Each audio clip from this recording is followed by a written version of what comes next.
every organization has a culture you cannot do without. So people shape those cultures together. Those cultures shape people. And within that, we work together. So many people think culture has something to do with behaviors and norms, and then you have the very, structural things like procedures and systems. To me, an organizational culture is both, because we build our structures and procedures based on what we think is important and valuable, and we act accordingly. So it's the combination of structures, behaviors, beliefs, and the collective storylines we believe in, and the collective behavioral patterns.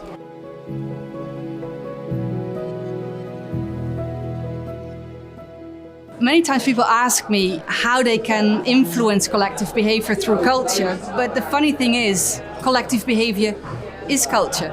So I think we need to understand that how people shape cultures is in a very, very quick way. Is we create what we think is valuable, then we create the behavior which is aligned with what we think is valuable. Then from there come the norms, which some are very explicit and in laws, and others are very implicit, which are the group norms. And then we shape the world accordingly, and that's culture. So if we want to influence behavior, we either ask for different behaviors, we influence the norms, we influence the storylines, or we create a different environment. All in all, it's a mixture which is defining how we act among each other.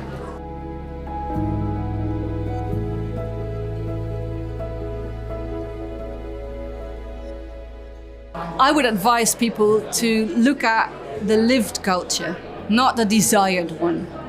So I can look at my family and have a desire how my family should behave. And I put that in, a flip chart, and I put it on the website, but it's not actually what you see. So start with what is. And if you like the things you see, make sure you push them, embrace them, and make sure that people do more of that. And the things you don't like, be frank about it and talk about it and find new ways to do it, and see why are people acting like that? What's their benefit?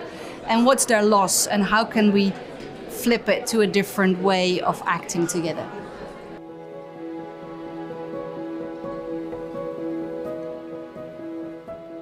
If you want business impact, you gotta look at your culture.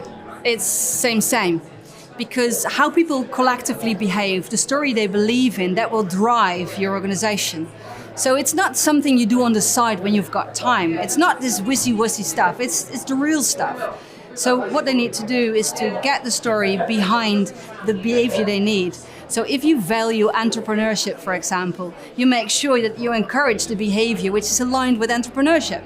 And if you put entrepreneurship as your core value, but you encourage behavior which is not showing entrepreneurship, then you put difficult systems and difficult signals into the system, and it won't fly.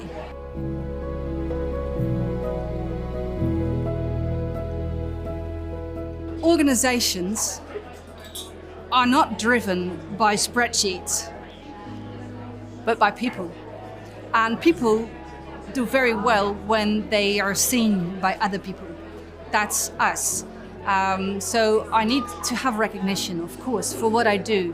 And I need to give it to others. I need to feel that I belong to the organization I work in. So if we don't get recognition and we don't get recognized, we won't do as good as we could.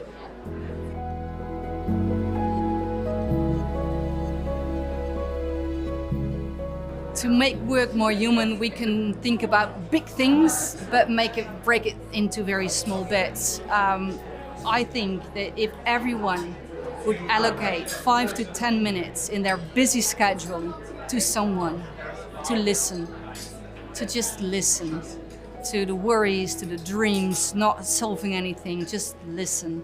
Only 10 minutes, and everyone does that, that will change your organization.